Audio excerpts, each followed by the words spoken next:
This episode is brought to you by the Denver Art Museum. Mark your calendars for a Halloween version of Untitled Artist Takeover on Friday, October 31st from 6 to 10 p.m. This late-night event features local creatives Mo Graham and Christina Maldonado Badhand, headlining a spooktacular all-ages evening filled with art, performances, and one-of-a-kind activities throughout the museum. Costumes are encouraged, but please leave your masks at home. Reserve your tickets today at denverartmuseum.org. That's denverartmuseum.org. This episode is brought to you by the Arvada Center. Fall under the spell of Disney's worldwide phenomenon reimagined for the stage. Disney's Frozen is a powerful tale of sisterhood, acceptance, and finding the real meaning of true love. Bring the whole family to experience this uplifting winter adventure, playing November 1st through January 4th. Disney's beloved movie featuring Colorado actors and costumes, sets, and theater magic, all created at the Arvada Center. This show is recommended for children ages 4 and up.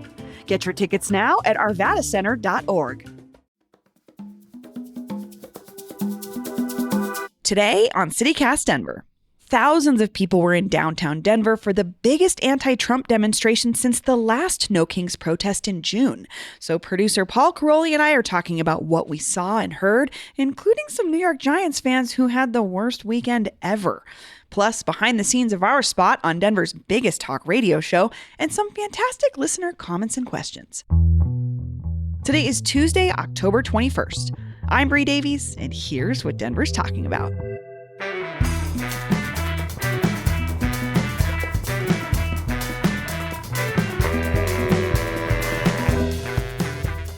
Good morning, Paul. Hey, good morning. I went to a 3-year-old's birthday party this weekend. Okay. How was it? It was great. Great. I just want to say there's this new invention. I'm sorry for all the families that had put out a business that used to run the bounce house. You know, you could rent a bounce house. Well, now you can buy a bounce house at Costco. How I don't much know if does you it know cost? this. You know what? I don't know because I'm Googling it. Okay, you should. All my friends have them, so there's no point in us buying one. But like they get cooler and cooler every season. Like they add different things to it. And this one was one of the coolest ones yet. It had a double slide. So A double... $429 There for you the go. double slide from Costco. That is, yeah, I would get one too. So happy 3rd birthday, Charlie. Your bounce house was awesome. Jeez Louise, that looks great. Yeah. It's huge. So that's what I did. My mind immediately goes to the liability of these things. Oh, That's the thing that the guy would videos. have. He would probably have you sign a waiver. Oh, if you for buy sure. one of these from Costco, what happens if your kid goes flying? That video is one of the most terrifying videos ever. And it was Okay. very high wind this weekend. So it But would happen. it actually cooled. The wind chilled right before the party. So luckily there was none of that. But I agree. That is a little bit of the terrifying aspect. Hey, you know what? Kids, they bounce back. They do. Anyway, I think that's not what most people were doing this weekend. No. I think it was a big weekend for protests. Yes. That's what it seemed like. Yeah. You know, this is the first one of these in a while I did not go to. We had such a long week last I week. was I was gonna ask totally you. wiped. We did. I drove through it a little bit, saw some Did you? signs, saw a bunch of people in like costumes. The blow-up The ones? blow-up costumes, Mhm. which is a theme that I think was, we could talk about that. I thought I that feel was like interesting. I feel like it originated in Portland or it sort of popularized in Portland. I think so too. Um, The story I heard is that there was a guy in Portland who dressed up as a frog. Yes. And he was the first guy who was, and it was like a combination of hiding his identity, but also being totally harmless looking. yes. Like you can't see me How in you a gonna- big blow you're up gonna fight costume with this and send in frog? ice. That's laughable. Like you can't say I'm a terrorist. I also, I'm a clown. and I think that is right. What they're trying to do is like not only just like continue the fight that folks are having pushing back on ICE, but reminding folks too that, I mean, this is a lot in radical circles, this idea of joy in resistance. And I think this is a little bit of that joy in resistance. And also, again, switching the narrative. Yeah, I noticed that they did the activist fair thing again at this No Kings. Oh, did they? Which at least I saw that in the coverage. Again, I wish I could have been there myself. If you were there, call in, let us know what you let think. us know what the vibe was. I would love to know, especially if you had been there at the last No Kings back in June, which was the last really big one. Oh, wow. It's been since then. I know. I know. Okay. I predicted that this one was going to be smaller just based on the way the news has been lately. Like, I know that Trump has been, there was the Kimmel situation. There's the whole sending federal troops into Portland, Chicago, et cetera. That's gotten a lot of liberals upset for sure. But here in Denver, I didn't think that there was anything quite as acute as that to like motivate people to get out on the streets. And I think I was wrong. I also didn't think it was going to be this big, which is really interesting. I think it's saying, I don't know, there was a lot of I will just say there was a lot of conversation sort of on the more farther end of the left spectrum of a protest is not a protest if it's scheduled and it's a specific time and there's who is this? The protest doctor? What is the professor has the rules down somewhere? I saw some more radical folks just being very critical of like, oh, is this brunch for you kind of thing? There's no demands. Is this brunch for you? Kind of like, can you schedule it like brunch and go? I did see people. I mean, I think I told the story actually, but at the last No Kings, I was downtown and I saw people at brunch with their signs before they were going to the protest. Which is where I see the criticism coming from. And I want to say this is not my personal opinion of that. I just saw that as a criticism online. But what I think could come from this, because so many folks showed up, is maybe the next time around, folks that maybe are participating for the first time are going to take this and go, what else can I do? And to me, that's where the optimism comes in, is if this was I always bring my sweet little mother-in-law into this. I'll just call her Greg's mom because she doesn't need to be on Front Street. But I haven't seen her this excited about participating in democracy since the way she talked about Obama. So seeing folks get out there who have not participated before, I think is very energizing. And I think sometimes I agree that some of those criticisms are valid.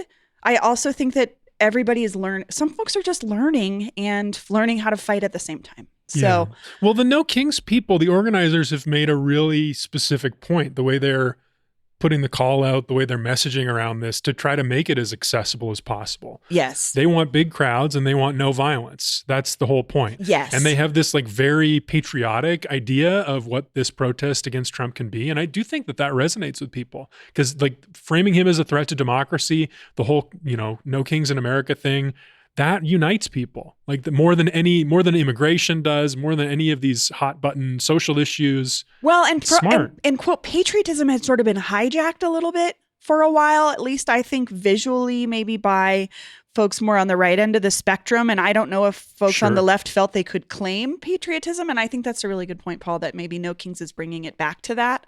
Yeah. I think that's a new development on the left. Yes. I think it's been like, I don't know, maybe since the Iraq War, where people on the left have not been like rah America. The other thing I think folks were concerned about was, I don't know how much of this is true, that people were being asked to register to go to the protest in some way or let them know they were coming.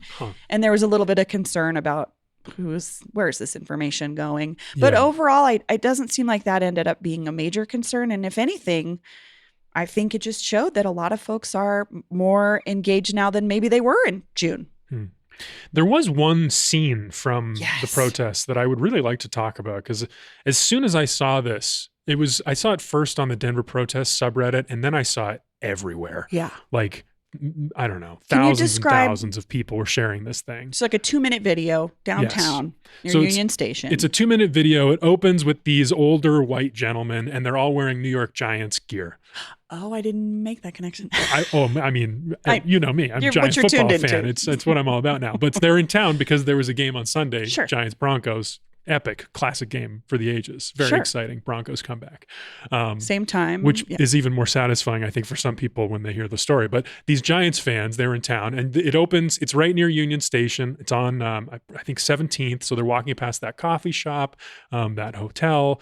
And you see these guys, and they're like,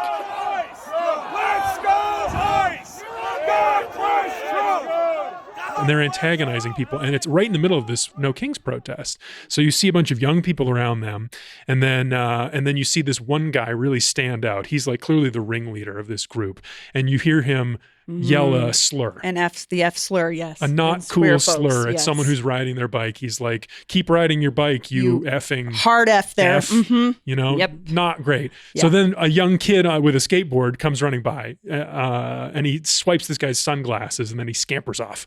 And that's when this thing turns. Yeah. So this guy in the Giants gear, he then runs after this kid, face plants right in the middle of the street. The guy does, yeah. And then he basically skids. It looks kind of cartoonish. Yeah. He takes a face plant. He starts bleeding everywhere. He's then really fired mad. Up, very mad. And he's surrounded by lefty protesters. Because he's in the middle of the protest. He has chosen to put himself in the middle of this. Right. And he has antagonized people. And then he has been met with some, I don't even know what you call it, the stealing the sunglasses. I honestly was thinking it was like kind of prankstery. I think it's a crime. To me, it was I don't know. I think it looked like a skateboard kid behavior. But it's many things at once is what it is. So he's antagonized. He goes after this kid. He chases him down. He takes another fall. I think he might have been tripped. Yeah. So then he's really bloody everywhere.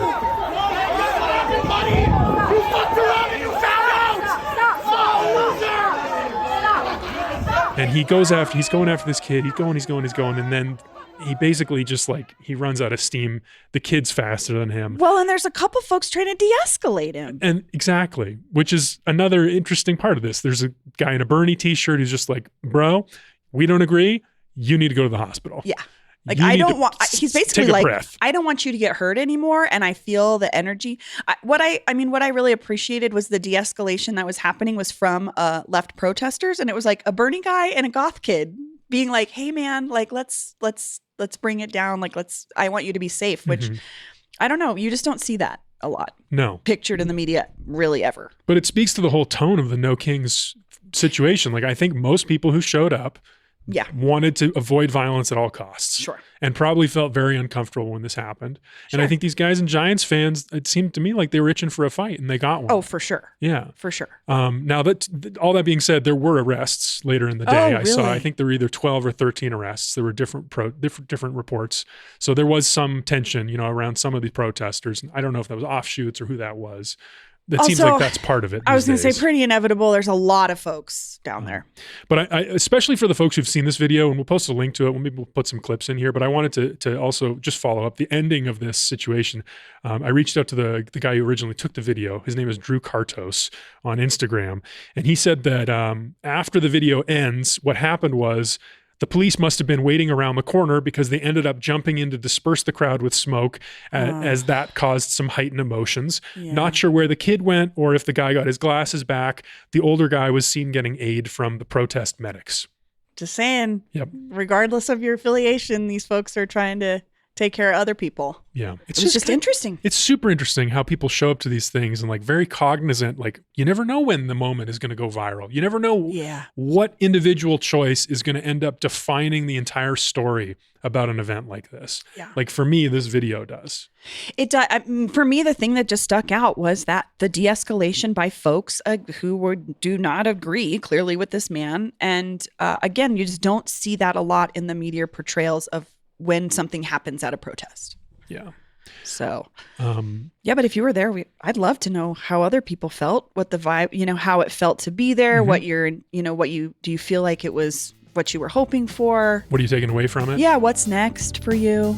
So call in, leave us a text, send us a voicemail, leave us a text, 720-500-5418. Hey, Paul here, dropping in. After we recorded this episode, the Denver Gazette reported on the viral video we were talking about. Apparently, the person who tripped the Giants fan was arrested on Monday on suspicion of second-degree assault. The Giants fan himself was not arrested. Quote, screaming obscenities would fall under free speech, a spokesperson from the police department told the Denver Gazette. There is no word yet on what happened to the kid who stole the sunglasses.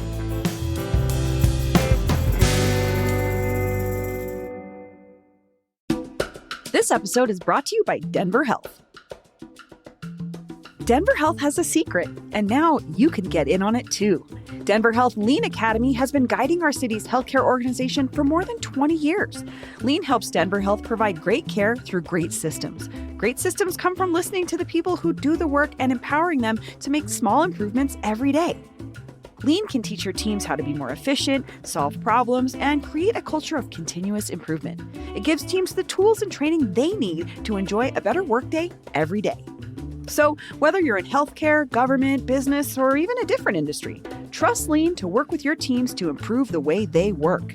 The Denver Health Lean Academy is available to organizations and individuals of all sizes. Transform your workplace today. Visit denverhealth.org/lean or check the link in our show notes. This episode is brought to you by Denver Film, because movie lovers across the city are getting hyped. It's almost time for Denver's biggest celebration of cinema, and you don't want to miss it. I'm talking red carpets, celebs, Hollywood moguls, exclusive parties and VIP events, and you can be a part of it. Honestly, I've always had a great time at Denver Film Fest. Not only do they bring out so many good movies that you can just show up to basically a random theater on a Tuesday night on a whim and see something interesting, but you also have a chance to dress up nice, go out to a packed screening of one of the year's best, because they always bring the best. The Film Fest returns for its 48th year, running from October 31st to November 9th. They're featuring over 200 of the world's best new films, as well as all kinds of other great events. Choose your adventure and get tickets at denverfilm.org. That's denverfilm.org. So we're talking about people who have different perspectives coming together and choosing to relate over this, stealing sunglasses and chasing after each other. Yeah. We did our own version of this last week. We should talk about this. We did. You want to explain what happened, how this happened? Yes. So I don't know. It was probably a couple months ago. We had a conservative commentator, a local conservative commentator, Jeff Hunt, on the show to talk about an experience actually he had at a protest. And to say it mildly, Jeff and I do not agree really on anything.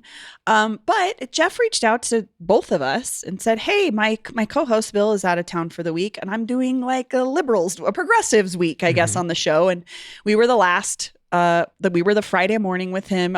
Our friends of the show, Patty Calhoun had been on, Deep had been on, and we were the last ones. And so Jeff invited us to be on his conservative talk radio show for 4 hours, which was extremely daunting to think about. By hour 2, I was like, I can't think anymore. Truly, I got nothing to say. Someone called in and wanted to talk about Venezuelan politics. And I was like, Jeff, I don't know anything about this. This is bad radio right now, but I just don't know. I don't want to say anything I don't know anything about. Yeah, he was like, but what about Maduro? Isn't he a communist? And I was like, I don't know. I barely know who that is. I'm sorry. Can we take another call? Yeah, the 4-hour thing, I really admire folks in radio who just do that in general. Yeah. So, but it was, I don't know. What was your experience, Paul? It was one of those experiences, and I had 2 last week. And one of them is going to be the episode people hear tomorrow, which was, I think, just a fascinating conversation. I'm really excited to hear what people think about it. I got the chance to talk to Governor Jared Polis. Yes. But it was a similar experience in that I had always heard about this thing, in this case, conservative talk radio. Mm-hmm. I've heard Rush Limbaugh. I know the clips. I've heard some of this incendiary, inflammatory talk. And then to actually go and see it being done and to participate in it myself, it completely explained why it is the way it is. How? Like, I don't know if you were, because you were seated to my left, I was seated to the right, so I could see the screens that Jeff was looking at.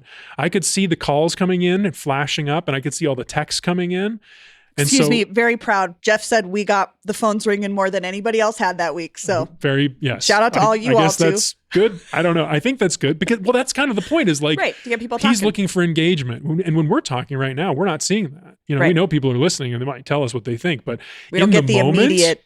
In the moment, like you get a real like adrenaline from that. And like, there is this, I don't know if it's an incentive or like it feels like a tug to try to be more, to say more, something more, push the limits. Sure. And they told this story that I wanted to share because I thought, it was fascinating, something that happened here.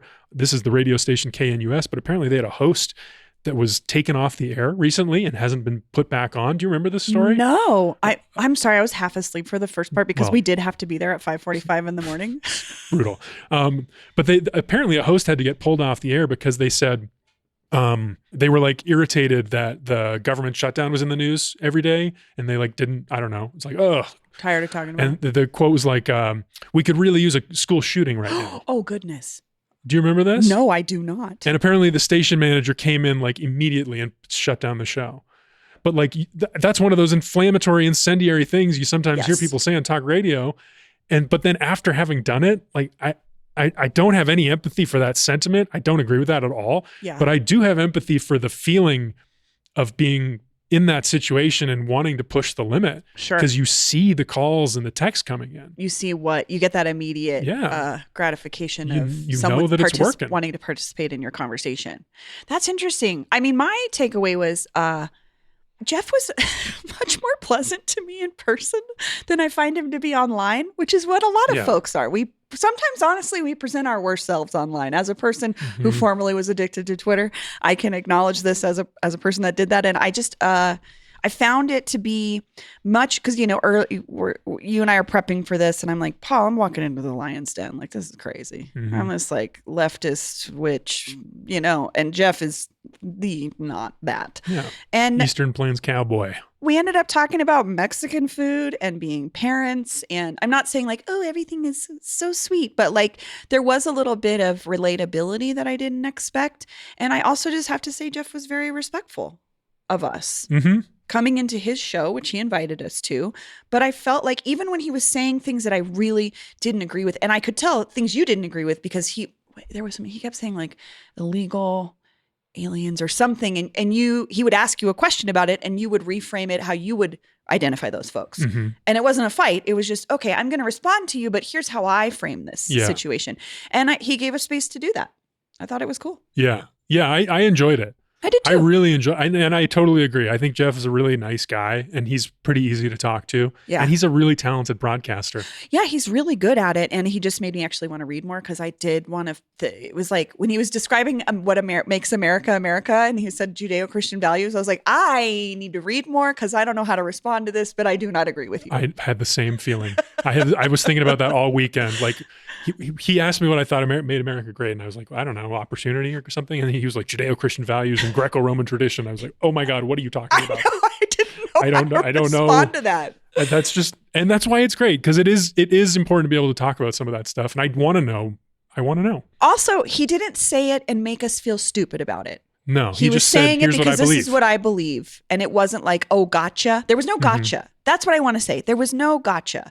And I was worried that was going to happen, because that is the big issue I have with a lot of the way we see these kinds of things go on or go down, is it's a gotcha moment, owning the libs or whatever. I don't ever felt, the only time I kind of felt like that was when an older woman from Wyoming called me a snowflake.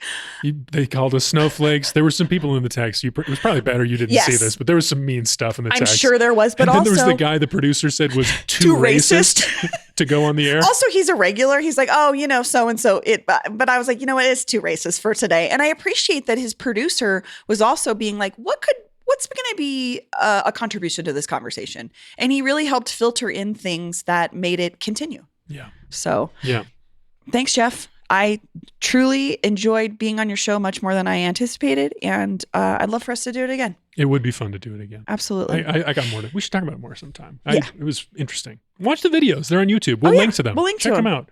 There was a lot of interesting moments. Yeah.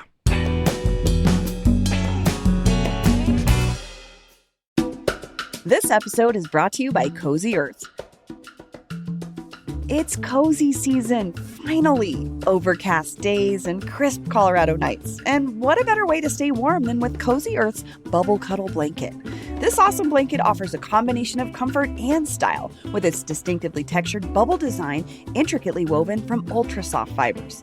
Showcasing an extended plush pile and mid-weight construction, this faux fur blanket makes the perfect centerpiece for your living room or bedroom. I'm going to open this package of this beautiful blanket, and Montgomery's automatically going to be like, hi, Mommy, that's for my fort. And he's going to have I can just see it now. He's obsessed with forts right now. And you know, fort construction is all about amazing blankets. It's like it's going to be insane. Oh my God, we could put Christmas lights on it. It's going to be so cute. I'm never even going to get to use my own bubble cuddle blanket because my 4-year-old is going to turn it into his fort. Create your own little cozy universe in your living room or right in your bedroom with Cozy Earth's Bubble Cuddle Blanket. Head to CozyEarth.com and use my code CozyDenver for up to 20% off. And if you get a post-purchase survey, make sure to let them know you heard about Cozy Earth right here on CityCast Denver. because your bed should be more than a place to sleep. It should be your happy place. Cozy Earth makes that possible. Shall we do some listener comments and questions? Let's do it. We got so many good ones. What are we going to touch on first? Do you want to give us this first text? Yep. This is about last Friday's show, the second segment with Kyle Harris, where we talked about afterburner calzones on South Broadway. Oh, yes. Okay. Text. Happy Sunday, guys. Ben here from Full Afterburner Calzones. Harsh to say there's no artistry in our calzones. I take offense there. We won Westward's best calzone in Denver for a reason. My Lincoln Impinger oven is the #1 pizza oven in the world, not just some easy bake BS, which I think one of you... I don't know if I said it was easy bake BS, but I think I saw that maybe said it looked flimsy. It's like a conveyor belt. Yes. It's not a big pizza oven. There was some implying there wasn't a lot of artistry there. Oh, for sure. I mean, he's selling these calzones for less than $10 now. He's. And this was your criticism, I think, of the artist. There's no artistry. You were very... For folks who don't know, Paul has a lot of opinions about pizza and iterations of pizza, and therefore calzones, and you are not impressed. I mean, it's not my favorite thing. As I've said before, when it comes to pizza places that have calzones on the menu, I feel the same way Michelle Obama does. When they go calzone, we go pie. I have to say, I don't find calzones pleasant at all, so I never order them. It's like if you open it and it's like burns your face immediately, and it's too hot. And how do you eat it? Well, I guess I would. Oh, this is a good point. I would eat it with a fork and a knife, exactly, which you're not allowed to do at Full Afterburner. It is a very Seinfeldian situation. Is you're not allowed to have forks. But Paul was, as we say, Paul be Paulin. Mm-hmm. There are apparently signs all over that say no forks. Yet Paul does go up to the counter and ask for a fork. Yeah, did you just have maybe one back there? Just one hiding. So Ben's first comment is about you and Olivia's critiques, the conversation with Kyle about his food. But then the second part is about the business aspect. Right. And Ben says, Olivia, if you guys want to have me on the show to talk about, his word, not mine, junkies, crime, homelessness, and affordability in Denver, I'd be happy to come on and clear a few things up. I think love that idea. We would love to. We should do that. Host him. I personally would love to hear this conversation between you all. I think it'd be really interesting. Can't wait. He's a business owner on Broadway. Reach out, Ben. Yeah, Ben. Want to hear from you. And thanks for reaching out. Ben has been lowering prices. Ben was in Kyle Harris's article a couple of years ago because Ben at one point was so frustrated by this, he chased a person down, an unhoused person, and zip tied him and held him at the calzone shop. Yes. He got so upset about this situation, what he was dealing with, and then I guess this particular person. And so. At any rate, we should talk. Yeah. We should talk. There's a lot going on here. A lot of different aspects of this that are speaking to things happening in Denver right now. And then finally, one last little little bit. He said, Paul, this video is for you. And he sent us a video. Son of a bitch! Mother, and you stack your slices, Donald? With all due respect, you stack slices of pizza. The steam from the bottom of the slice is going to make the top crust. So, you piece of maybe all those years of making your hair do whatever it is that it does, you think you can go around layering any thing you want to layer, and no one's going to say anything about it. But you cannot, you know something? I apologize.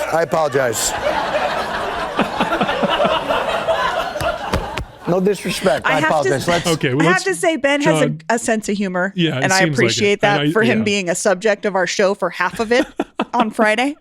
I mean, Jon Stewart, epic. He's still got his fastball. Love that guy. Inspiration. They're very funny. Yes, I want to know what exactly you mean by this, Ben. I do too. Because I don't know.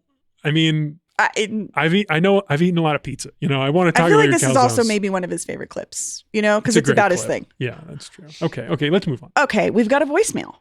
Hey, this is Andrew down in Englewood, Colorado, Bellevue Park neighborhood. Just listened to your episode, a repeat with the Littleton mayor and their showdown about housing, but just want people not to sleep on Englewood. We're keeping it interesting as well. We've got some head-to-head races and a ballot initiative, one of many over years that have been NIMBY v. YIMBY, where it's really all coming to a head several years in. Going to see what Englewood decides to do. Definitely think you should cover what's going on down here. All right, bye.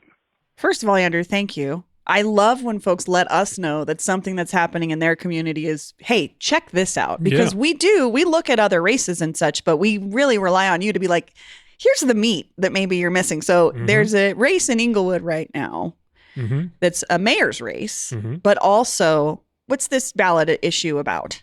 Okay, so the ballot issue on its face doesn't seem to be that controversial at all. It's this is 2A. 2A, and it seems like it's like a tinkering with how they run their elections kind of thing. So a yes to this question would keep the current system where plurality dictates the winner of elections. So there's 5 candidates. The one that gets the most votes wins. Even if it's not a majority. Even if it's 20% of the votes. Okay. Yes. And then the no campaign is more like, let's actually not codify the plurality system in the city charter, because maybe one day we want to allow for the possibility that Englewood changes to a system where a majority is required to win an election. And that would mean runoffs between the top 2 candidates. So the debate then becomes, the runoff is expensive. What's the most democratic? What's the most representative? We're having a similar debate here in Denver over this city council at-large reform. That's true. That we've talked about yesterday on the show. So, but the interesting thing is that the yes petition, the petition that got this on the ballot, was in part led by a person named Rita Russell, who's also running for mayor. Happens to also be running for mayor. And is currently on council. It has been for 10 years. And this seems to have come out of her last race, where she won, she obviously won her seat. But the race for mayor is incumbent Otoniel Sierra versus Rita Russell. And Antoniel's the incumbent. He is the incumbent. He has been mayor since 2021. This is the first time Englewooders will have a chance to directly vote on their mayor. This is the most recent change. Last year, they were like, previously it was city council picked the mayor from their own ranks. Oh. Now people get to vote directly. Oh, I see why Rita's getting in the mix over here. It's changing. For sure. Okay. I think Rita might think that she has the support of the people, but even maybe not the elites. And that's where the debate gets interesting, because Otoniel Sierra, he has overseen changes such as the revitalization of South Broadway. Which we both can attest to. It's pretty awesome. Pretty good. And he's done that by being very friendly with these business owners, by making it easy. Like you always hear from these folks on South Broadway. Some of my favorite spots are over there.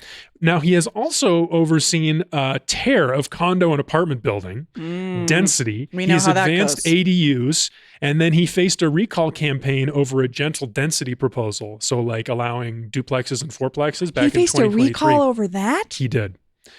Wow. Obviously didn't work out. Here he is, up for mayor again. I mean, I'm familiar with Englewood. There's a lot of parking lots out there. I'm just saying, my favorite mall, long gone, a lot of parking lots. Yeah, so I think he would be like he seems to be the NIMBY candidate. I don't know if he would identify that way, but that's fair. The density, the vibrant side of things. Rita Russell, she says the biggest issue in Englewood right now is over-densification. She wants to bring common sense back to Englewood. Now, this is all according to the Englewood Herald, but she says she wants more focus on strengthening city infrastructure, less focus on more development, more housing construction. Quote, I think we have a crime rate that needs to be addressed, and no one is talking about it, Russell said. I've even brought it up at the Pasta Council, and they just ignore it. But the crime rate is creating all the problems that we have. And then here's my number one favorite thing, because I haven't heard this from a candidate for office in a long time in America. Russell also says she wants to bring the invocation back to council meetings. The council has ignored God, she said, in that we have somebody that's higher than we are that we will answer to. I think that kind of plays into how you make decisions as a governing body if you realize you are not the final authority. She wants God back in Englewood government. Again, I understand crime is complicated, right? There's data of what's happening, and then there's the perception of people in the world and their personal experience. I am only in Englewood at night because I go to the Gothic Theater for shows. I go to Gallo for dinner, get drinks at Brewability. I have to say, I find it pretty comfortable. I don't know. I enjoy being down there. Same. I mean, my personal experience seems totally fine. Same. This is interesting. Yeah. So it's the anti-density candidate versus the density candidate, and then the anti-density candidate is also involved in this effort to not change the way the elections are. And groups that are endorsing the current mayor are saying, we think they need to change. Yeah. Interesting. Paul, watching this fight happen in Denver over the last, a decade at least, the conversation, it's interesting to see it ripple out now because inevitably these metro areas that are next to Denver are feeling growth as well. And how they choose to deal with it is it's just interesting to see different arguments happening. Mm-hmm. Mm-hmm. And I appreciate this listener bringing this to us because now I'm going to be all up in the Englewood race watching to see what happens. I got to see it. Same with Littleton. Littleton, just before we go, because we should go, I do want to follow up there because after we reran this interview that this person wrote in about with Mayor Kyle Schlachter of Littleton. Great interview. Mayor Kyle wrote in, again, gave us an update. He said he had to file a judicial review over a campaign issue rooted in Littleton, I guess, has been claiming that the city and specifically him sued Mayor Kyle. But that's not true, according to Mayor Kyle. And the request was just withdrawn until after the election. So that is getting even nastier, that fight in Littleton. Wow. Also, Mayor Kyle said he was at the interview with Governor Polis that I did last week. Oh, he was? I know. I was sad he didn't say hi. Well, that was sort of the theme of the show, right? Was the conversation about density. Density, housing, who has a say on what.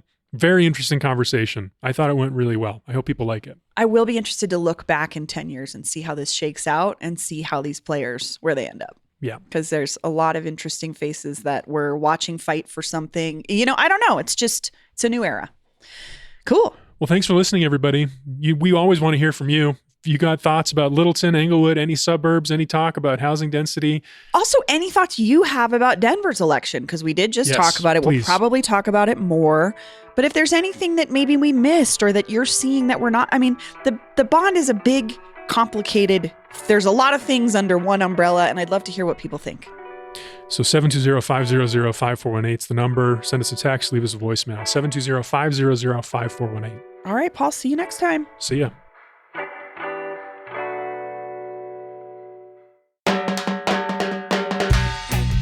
That's all for today here on CityCast Denver. If you enjoyed this show, why not take a minute to tell Englewood mayoral candidate Rita Russell about us? Rate the show wherever you get your podcasts and subscribe to our morning newsletter and learn more about us at denver.citycast.fm. And if you love the show, you can support us by becoming a CityCast Denver neighbor at membership.citycast.fm. We'll be back tomorrow morning with more news from around the city. See ya.